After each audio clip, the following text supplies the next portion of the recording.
Well, this is the first time I'm going to be actually redoing a video like this.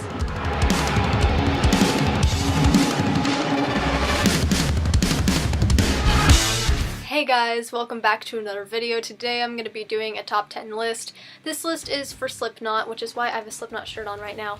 I really need to get more Slipknot shirts because it's really hard to read the logo. It's dark gray right there. I wanted to redo this list, and I say redo because if you've been on the channel long enough, you know that I tried to do this list close to a year ago now. And that list was cringy. The video was so cringy, I had no idea what I was doing. Hello YouTube! Today I'm going to do another top 10 favorite songs video, and this one was requested by Squirrel with a Party Hat. I didn't even know how to edit background music in, so I literally played the music off my phone while I talked, and I knew how to trim a little bit back then, so I would trim parts and then suddenly the song would shift a whole bunch and it'd be so awkward. I really wanted to remake it because of that, but also because my list has changed very dramatically in a year. So let's get into this actual list. For this video, I will be showing the honorable mentions on the screen.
We get into the actual list.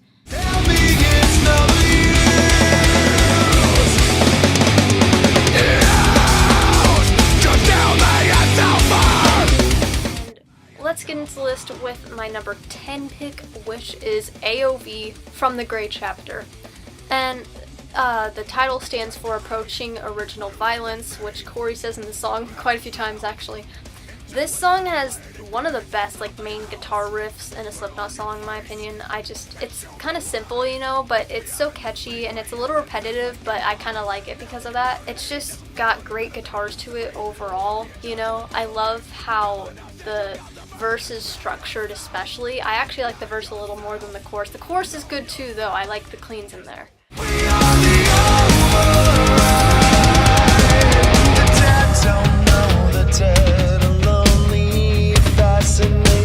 At number 9 is Override, also from the Grey Chapter, but this is actually on the deluxe edition of the Grey Chapter. It's only a deluxe track. I'm really glad I listened to this one. This appeared really high on my previous list actually. And I still actually agree that it is my favorite on the Grey Chapter.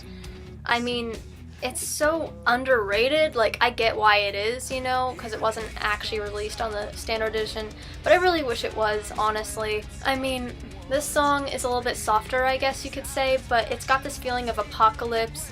It's got a really great double bass to it in the chorus. I don't know why, I just really like that combination of the drums and Corey basically saying, "You don't know the hell that's coming, everybody get on the ground."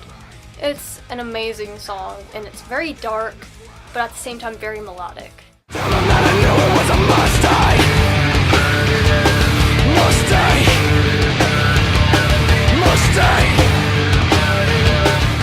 And number 8 is Prosthetics from Self-Titled. Honestly, when it comes to Slipknot songs having replay value and you just want to keep coming back to them, This song is one of the best when it comes to that. Honestly, if I had to rank these songs based on like how much I come back to it, this might be number one. I don't know what it is about it. I just keep wanting to come back to it. There's this amazing intro to it. It's very long, sure. It's almost 2 minutes long, actually, the intro to this song. But man, it just shows off every single one of the band members' talents. They all come in one at a time, you know, and there's 9 members in the band. It's really hard to do that, you know, to highlight every single band member's like role like that. This song does that perfectly. And I really like the chorus, damn it man, I knew it was a mistake. Some people say that Corey sounds like he's saying the word Mustang or Mustaine, like Dave Mustaine. People, there's a lot of misheard lyrics for this song. I mean, it's definitely one of the best off of Self-Titled for sure.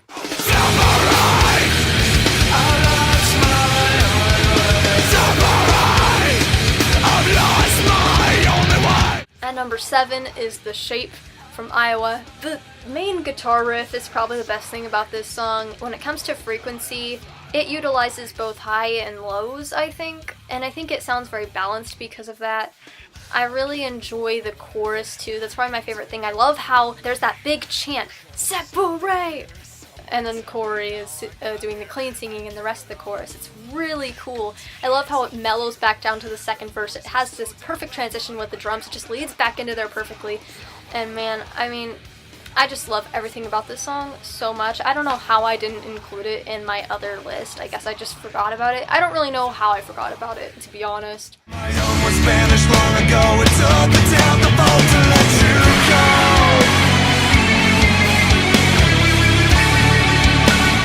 At number 6 is Snuff from All Hope Is Gone. This will be the only pick from All Hope Is Gone. I do think it's a weak album for Slipknot overall. It didn't really seem like they were themselves on the songs, but this is the best song on there. I really like how it was a kind of a hit too. It was very popular for them. It's probably the one like popular song on the whole list because I got a bunch of deep cuts on my list because that's just how I am. That's just, I guess I just prefer deep cuts over singles for the most part, but this is probably the most popular song on here that I'm going to include. Honestly, Snuff is a masterpiece. It's more of a rock ballad, I guess, than a metal ballad, but it's whatever, you know. I love rock just as much as I love metal, but this song, it just has this really cool acoustic guitar to it. It's so mellow, but it does actually have a climax and a build-up. It's just amazing. The lyrics and Snuff are so inspired, so emotional, and I just love it because of that so much. It has so much emotion put into it. You can't see California without mud red eyes. It's all in your head. It's all in my head. At number 5 is Eyeless from Self-Titled. The sample at the beginning is just so well placed, you know? It kind of does this volume increase a whole bunch in the intro. The volume kind of like has this peak for a little second. I don't know if anyone else noticed that. I think that was kind of interesting. Not a lot of songs do that. This song is just amazing. It's a little repetitive with the line, you can't see California with them on Bradley's eyes. It's really fast, actually. This song is just masterful. I love everything about it, and it just has these crazy highs and lows in the songs. So yeah, definitely one of my favorites off of Self-Titled. This is the end of everything. You are the end of everything.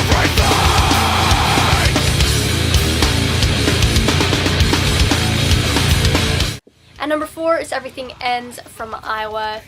This is my favorite song on Iowa, and honestly the big reason for that is because of the chorus, because it's mostly just like screams, but it's weird that during that scream, this is the end of everything, you are the end of everything, there's such a big sense of melody there while Corey is actually screaming that line. The only time he does any clean singing in the chorus is during the very last chorus. It's just got so much anger and so much like raw rage, and it's so relentless. It just never lets up.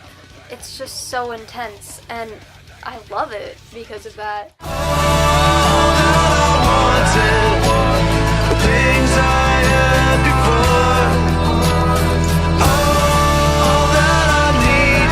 At number 3 is Circle from Volume 3, The Subliminal Verses. Second Slipknot song I ever heard, and I didn't know it was Slipknot for a while. I like put it on my iPod and everything, and I really liked it, but like I had no idea who it was by. It just shocked me when I found out it was by Slipknot. It shocked me how unique the band was and versatile, and you know, I mean, I heard some people criticizing this song saying that it sounds like a Stone Sour song, and it does a little bit, I guess. I'm not really into Stone Sour, surprisingly. I don't know, I never really got into Stone Sour for some reason. I think Slipknot did it really well. I really like how unique this song is. It is not structured like a normal song, you know? The verses are just so tame, you know? And there's so many interesting effects, you know? There's so many interesting, like, I don't know if it's like samples or what, but there are some sound effects in the song, and I really like how they were used. And the chorus has got an amazing melody. It shows off Corey's clean singing so well. I also love the drum solo at the end. That is like my favorite thing ever. This is not my life. This is not my revolution. This is not my convolution. This is not my expectation. This is not my desperation. At number 2 is 3-0, and this is also on Volume 3. This should have been at number 1. I have said so many times, this is my favorite Slipknot song. It's not anymore, surprisingly. The reason though it ranks so high, and what I really love about this song probably, is the structure of it, actually. There are these sections of the song, you know, especially that pre-chorus with the double bass and like, this is not my life. And then I love how they're the chants, this is not my, and then there's like revolution, convolution, you know, and it's rhymes these crazy words ending in T-I-O-N. Slipknot is the best at doing these anthemic chants, in my opinion, and that's why I really like this song. It just transitions into the chorus the second time around, but the first time it actually comes back to do another verse before it goes on to the actual chorus, so I really like that aspect of this song. And when it comes to the bridge, it builds up to this breakdown, and this breakdown is phenomenal. Every single little section about this song, I can find something that I really enjoy about it, just something interesting about it, and that's why 3-0 is one of my favorite Slipknot songs, even if it's not my absolute favorite anymore. Now, at number 1, for my favorite Slipknot song that probably no one actually saw coming, because back when I made my other list, I didn't know this song existed.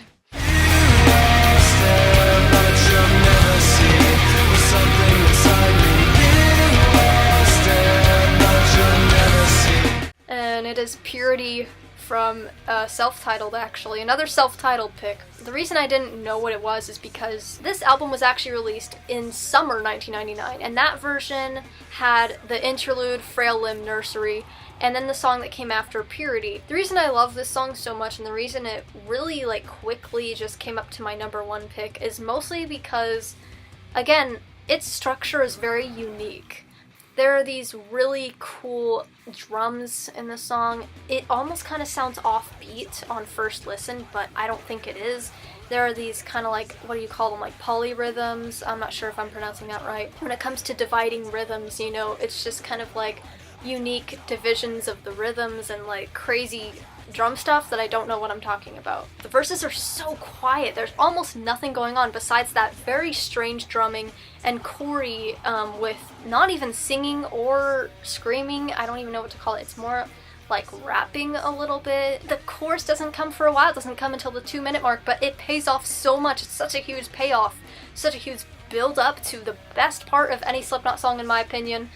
And it's just got this amazing melody to it. The guitars just swell up. They're so huge, just backing up Corey. And man, I just love the dynamics used in this song. That was my top 10 favorite Slipknot songs. I want to hear your top 10 list below. I want to hear what you thought of my top 10 list. Do you think I forgot any good songs? I hope you enjoyed this list. I will want to say that all of the Slipknot discography reviews that I promised a couple weeks ago, they will come eventually, but I don't think I have a whole lot of Slipknot fans on the channel. Eventually, it'll all come, all the Slipknot videos that I want to do. I hope you enjoyed this video, guys. Thanks for watching, and see you next time.